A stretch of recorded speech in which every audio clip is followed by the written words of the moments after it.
सुकट म्हटलं की बऱ्याच जणांना खायचा कंटाळा येतो, पण जर तुम्ही अशा पद्धतीने सुकटीची चटणी केलीत तर सगळे अगदी आनंदाने खातील. जबरदस्त चवीला लागते. चला तर मग रेसिपीला सुरुवात करूया.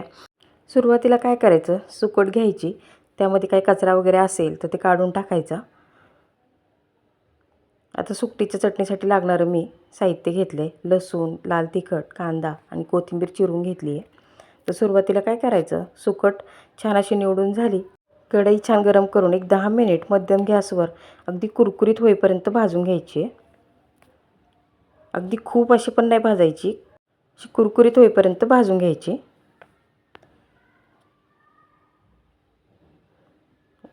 तर एक 10 मिनटामध्ये सुकट छान अशी खरपूस भाजून झाली आहे. आपण एका भांड्यामध्ये तिला काढून घेऊया. एका भांड्यामध्ये सुकट काढून घेतल्यावर थोडा वेळ तिला थंड करू द्यायचं. त्यानंतर चिरलेला कांदा घालायचा आहे, कोथिंबीर. आता काय करायचं, लाल तिखट आणि लसूण जो घेतला होता तो मी चांगला ठेचून घेतला होता एका खलबत्त्यामध्ये, आणि त्यामध्ये मीठही घातलं होतं. तर आता वेगळं मीठ घालण्याची गरज नाही आहे. आणि आता हे सगळं एकत्र असं हाताने छान एकजीव करून घ्यायचं.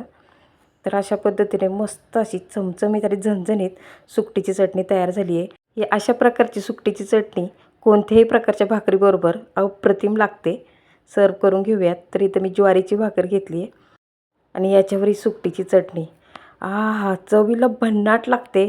नक्की ट्राय करून पहा अशा पद्धतीने सुकटीची चटणी. मस्त. तर मंडळी, तुम्हाला ही आजची रेसिपी कशी वाटली हे कमेंट बॉक्समध्ये नक्की सांगा. आणि हो, चॅनललासुद्धा नक्की सबस्क्राईब करा.